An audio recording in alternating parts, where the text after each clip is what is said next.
This is an escalator, and this is how people in other places like Japan, Singapore, Korea, and Dubai use the escalator. But in the Philippines, the escalator situation is different from these places.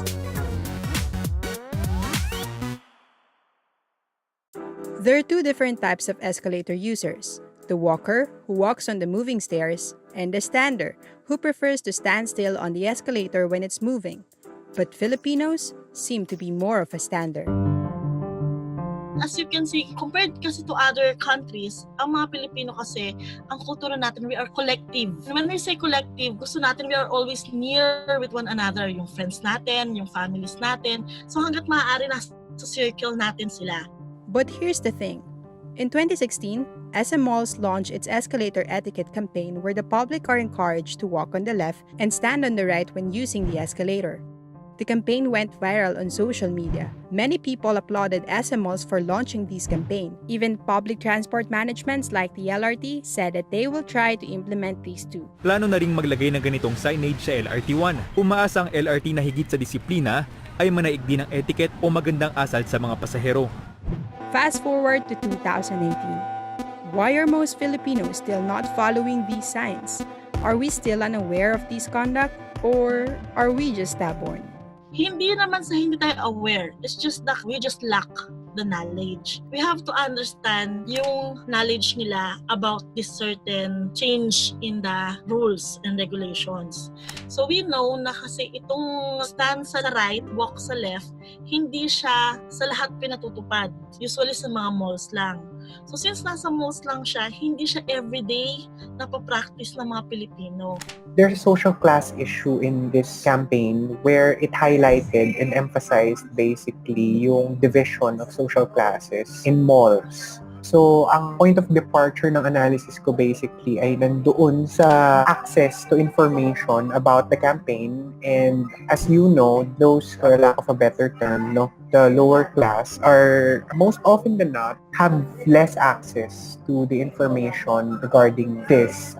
The second is their perception and their attitude.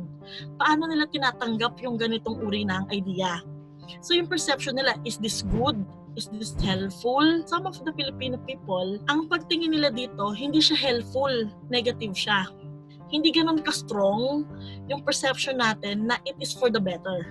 Humans are hedonistic, so we enter more into relationships where we benefit more. With regard to the culture of Filipinos being pragmatic, yung notion na kung ano yung mas madali, kung ano yung magiging mas practical, ano yung magiging mas useful for them, that's what they're going to exercise, that's what they're going to practice. Then why is it easy for some of us to follow this rule when we're not in our own country? So ang isa natin titingnan is the implementation of the law. What motivates people to follow rules? Magiging better person ka ba? Pag ginawa mo to, binibigyan ka ba ng reward? Alam nating wala. Pero sa ibang bansa, because alam mo kultura nila yon, ando doon yung mataas na pressure to conform. Kasi makikita mo yung people nila, they follow. So pag ikaw ay hindi nag-follow, magmumukha kang bibigyan.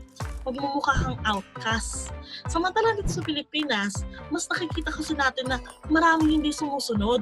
So since hindi naman sumusunod ng iba, ano ngayon kung hindi ako sumunod? If that's the case, then what is the problem? Why Filipinos are having a hard time in following this simple rule? Is it because the campaign itself is the problem?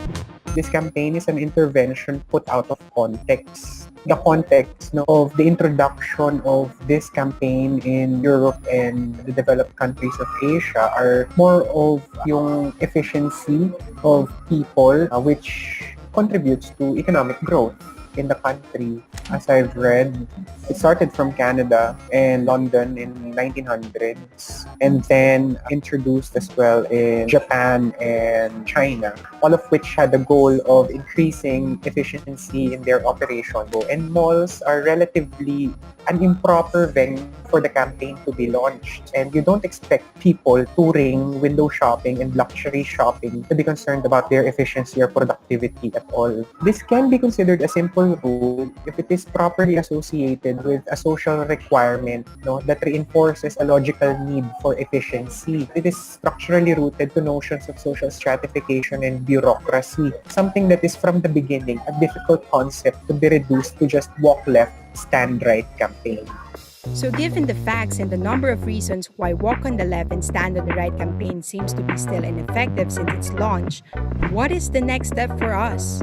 Maganda na ituloy nila yung media campaigns. Behaviors learn, kailangan lang talaga ng full support ng lahat ng Pilipino.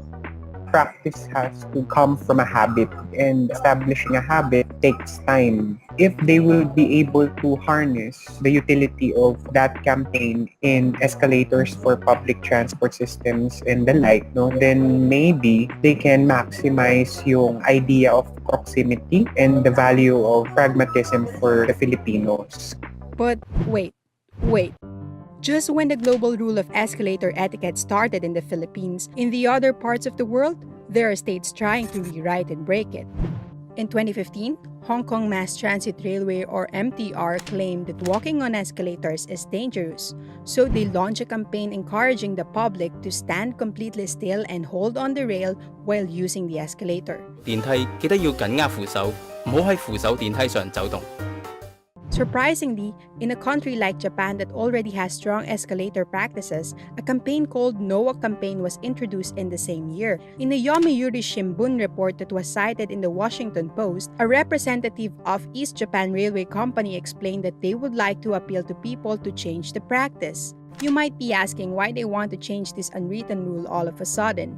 But the thing is, the NOAA campaign is not a product of a sudden change of heart. According to Japan's Consumer Affairs Agency, more than 3,800 people in Tokyo were hospitalized for escalator-related injuries sustained between 2011 and 2013. A guide published on Japan Elevator Association's website said that walking on an escalator is dangerous because, quote, there is a possibility of death or serious injury. In 2016, another campaign with the same objective was also introduced in China.